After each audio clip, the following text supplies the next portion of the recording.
Hello everyone. In this video, we are discussing about nested subqueries. Now, let us discuss about nested subqueries.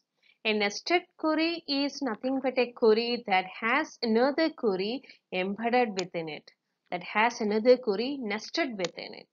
So this embedded query can be called as subquery, and the query statement that contains this subquery can be called as parent statement. So this subquery is nothing but a select from where expression which is nested within another query.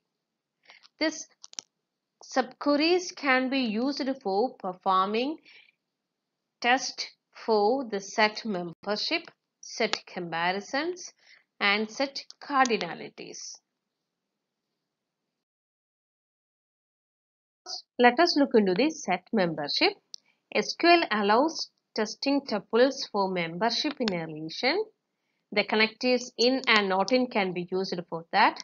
The in can be used for testing set membership, whereas the not in connective can be used for testing the absence of set membership. Now let us look at an example.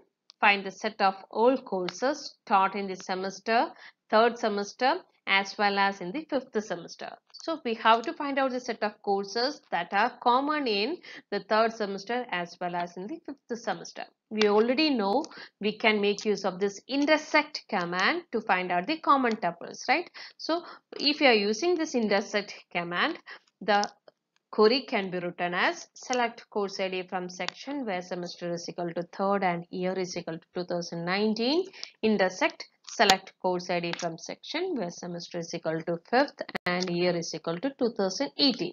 The same can be rewritten using our test memo. So the same query can be rewritten using the in connective as select distinct course ID from section where semester is equal to third and year is equal to 2019 and course ID in select course ID from section where semester is equal to fifth and year is equal to 2018. So the connective in can be used for testing the set membership. The not in construct can be used in the similar way as we use this in connective. For example, if we want to find out the set of all courses taught in the third semester but not in the fifth semester, so we can rewrite the above query using this not in connective. Okay, so instead of this in connective, we are using this not in connective to test the absence of the set membership. In and not in operators can also be used on enumerated set. For example, if you want to find out the name of instructors whose names are neither Deba nor Asha. So the query select distinct name from instructor where name not in Deba, Asha. So the not in operator check the absence of these names in the list. Another example, select the semester offering courses in DBMS and data structure. So the course name is given as DBMS and data structure and we have to find out the semester that offers this course. So the query select semester from course where course name in DBMS, data structures. So the in and not in operators can be used for testing the set membership on the enumerated sets too. Till now, we discussed about how to test for a membership that involves one attribute relation. In SQL, it is also possible to test for membership in an arbitrary relation. For example, if you want to find out the total number of students who have taken course sections stored by a particular instructor with ID 101. So the details about the students who take a course is stored in the relation takes and the details about the instructor who taught a particular course is stored in the relation teachers. So we are considering two relations takes and teachers relation to answer our query. So we are counting the number of students from the takes relation whose course ID, section ID, semester and year is matching with the course ID, section ID, semester and year from the teachers table where the instructor ID is equal to 101. So now the query becomes select count of distinct ID from text where course ID, comma section ID, comma semester, comma year in select course ID, section ID, semester, year from teachers where teachers dot id is equal to 101. Now let us discuss about the second important common use of this nested subqueries, the set comparison. The construct sum and all can be used for that. The condition greater than at least 1 can be represented in SQL by greater than sum. Let us look at an example. Find the names of all instructors whose salary is greater than at least to one instructor in the biology department. So we can write the query using this greater than sum as select name from instructor where salary greater than sum, select salary from instructor where department name is equal to biology. So inside the inner query, we are writing the condition. The instructor should belong to the biology, and we are taking it his salary. Okay, and we are comparing the salary of the instructor in the department name, and who it should. The condition is the salary should be greater than at least one instructor. So such type of the name of such instructors will be displayed. Okay. SQL also allows less than sum, less than or equal to sum, greater than or equal to sum, equal to sum, and not equal to sum comparison operators.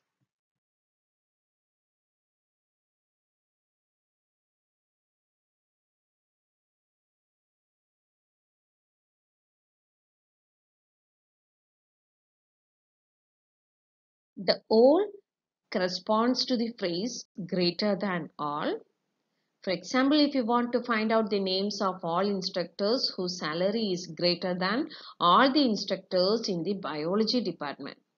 Okay, so first we have to write the inner query to find out the salary of instructor in the biology department. So the query is select salary from instructor where department name is equal to biology. Okay, fine. Now we are going to check this with the salary of all the instructors. Okay, and we are listing out their name only whose salary is greater than the instructor salary in the biology department. So now the query becomes select name from instructor where salary greater than all. Now the inner query, select salary from instructor where department name is equal to biology. So the phrase greater than all can be used for checking whether the salary is greater than that of each instructor in the biology department. Similarly, we can have less than all, less than or equal to all, greater than or equal to all, equal to all, and not equal to all comparisons in SQL. The equal to sum comparison is same as in comparison, whereas not equal to sum is not the same as not in comparison. Okay, when checking that we can find that not equal to all is identical to not in, whereas equal to all is not same as in.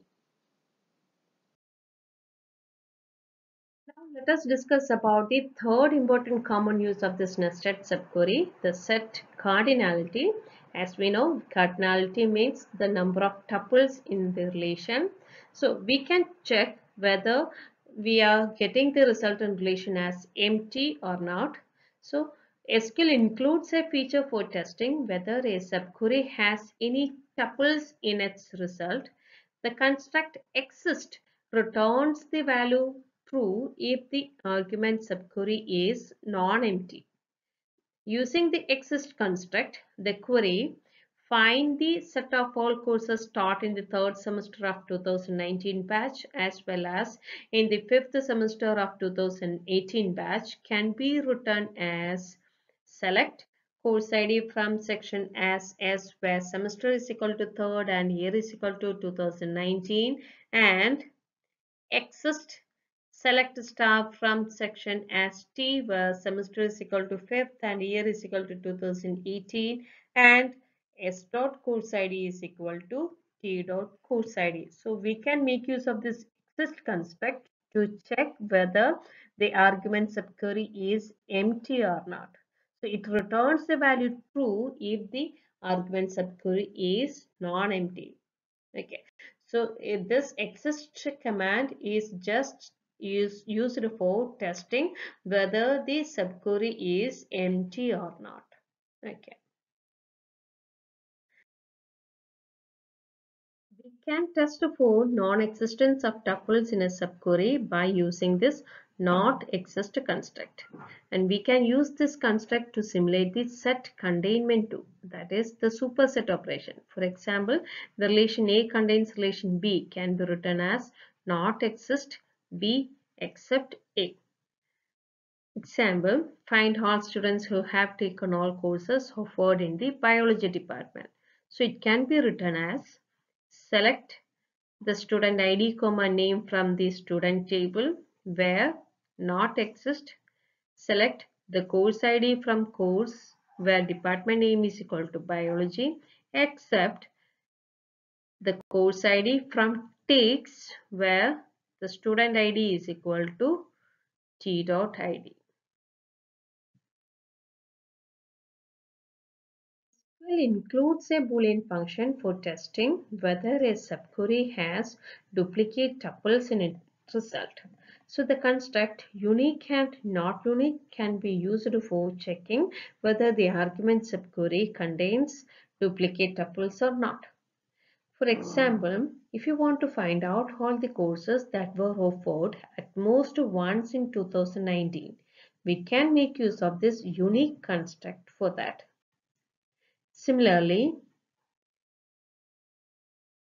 to find out all the courses that were offered at least twice in 2019. That is, we should have some duplicate tuples. So we can make use of this not unique construct. In this video, we discussed about nested subqueries, its common use to perform tests for set membership, to make set comparisons, and to determine the set cardinality. Thank you.